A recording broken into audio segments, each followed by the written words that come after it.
Ready. माननीय प्रधानमंत्री जी, अपने व्यस्त समय में कुछ समय हमारे लिए निकाला, इसके लिए हम आभारी हैं। और अब मैं उनसे अनुरोध करूंगा कि इस सम्मेलन में आए हमारे साथियों और अधिकारियों का मार्गदर्शन करें। गृह मंत्री जी के स्वागत के बाद प्रधानमंत्री मंत्री श्री राजीव गांधी ने दृढ़ और विश्वास भरे शब्दों में सम्मेलन में उपस्थित अधिकारियों को संबोधित किया। संक्षेप में उन्होंने कहा कि भारत में बहुत सी भाषाएं बोली जाती हैं, लेकिन हिंदी को सबसे ज़्यादा लोग समझते हैं और बोलते हैं। इसलिए हिंदी को हमने राजभाषा बनाने के लिए चुना है। यही नहीं, हिंदी का एक अपना इतिहास है और हमारी यह कोशिश रहेगी कि हिंदी देश में सब लोग बोलें और समझें। इस दिशा में काफ़ी काम भी हुआ है, लेकिन जैसा कि अभी गृह मंत्री जी ने कहा है कि जिस गति से और जिस तेजी से काम होना चाहिए था, शायद नहीं हो पाया है। पैरा, कल हमारा एक दूसरा सम्मेलन हुआ था, उसमें भी कई मुद्दे उठाए गए थे। एक मुद्दा जो सामने उभर कर आया वह यह था कि आज भी सरकार का काम उचित भाषा में हिंदी में नहीं हो पा रहा है, जबकि जो आंकड़े पेश किए गए थे उसके हिसाब से किसी विभाग में 99%, किसी में 98% और किसी में 95% अधिकारी और कर्मचारी को हिंदी का कार्य साधक ज्ञान था। हमें यह सोचना होगा कि ऐसा क्यों हो रहा है। यदि लोग हिंदी समझते हैं तो हिंदी में काम क्यों नहीं हो पाता? क्या हमारे आंकड़े ठीक हैं? क्या सचमुच 99% लोग हिंदी अच्छी समझते हैं, या यह आंकड़े केवल प्रोत्साहन भत्ता लेने के लिए ही हैं? पैरा, यदि हिंदी का प्रचार होना है और हिंदी में काम होना है तो हमें अच्छी तरह से हिंदी की जानकारी करनी होगी, खासकर जब कानूनी काम और संसद का काम होता है।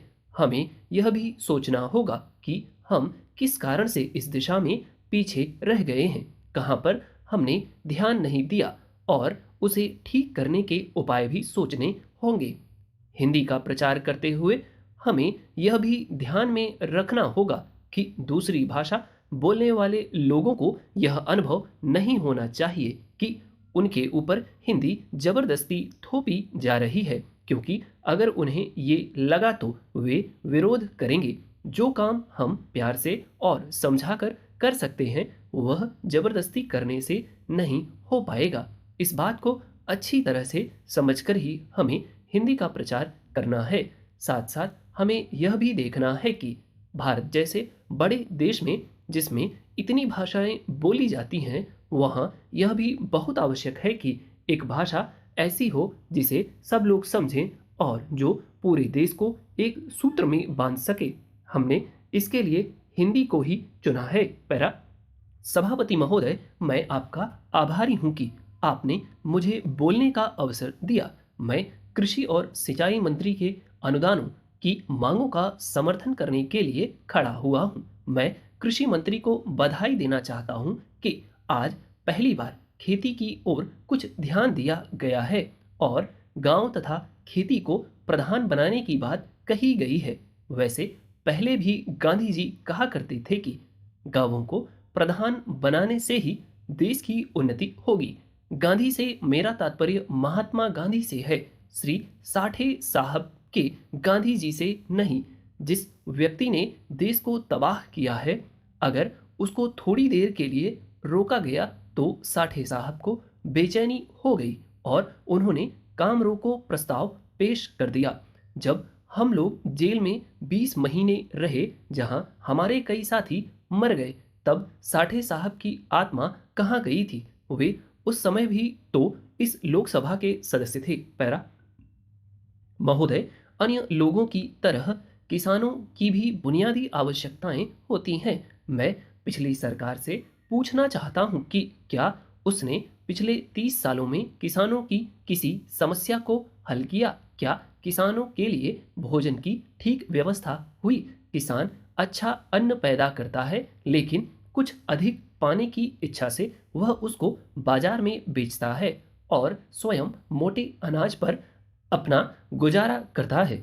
इसी तरह 30 साल के शासन में किसानों के लिए स्वास्थ्य का कोई प्रबंध नहीं हुआ। मैं नहीं समझता कि गांवों में किसानों की सुविधा के लिए कोई अस्पताल खोला गया है। गांवों में 10-20 मील पर अगर कोई अस्पताल खुल गया हो तो उसमें दवाओं के बारे में जांच करने की आवश्यकता है। जब तक हम किसानों को शिक्षित नहीं करेंगे तब तक देश की प्रगति नहीं हो सकेगी। देहातों में हर जगह शिकायत संस्थाएं भी खोलने की आवश्यकता है। पैरा बड़े बड़े शहरों में ऋण दिए जाते हैं, घर बनाने की भी स्कीम चलाई जाती है, लेकिन देहातों में किसानों के लिए ना कोई ऋण दिया जाता है और ना कोई घर बनाने की स्कीम चलाई जाती है। मैं सरकार से निवेदन करूंगा कि किसानों के रहने के लिए कोई व्यवस्था अवश्य करने की कृपा करें। कपड़े की भी समस्या उनके लिए होती है। किसान सारी रुई अपने खेतों में पैदा करता है, लेकिन उसको कपड़ा सही दाम पर देने के लिए कोई ठीक व्यवस्था नहीं है। दुकानों पर जो कपड़ा उसे मिलता है वह ऊंचे दामों पर मिलता है।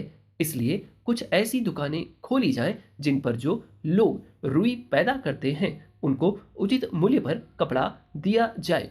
न्याय की व्यवस्था भी किसानों के लिए होनी चाहिए।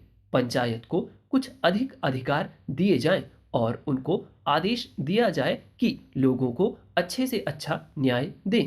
किसानों के लिए कोई सुरक्षा की व्यवस्था भी नहीं है। जो रक्षक है वे भक्षक बन जाते हैं।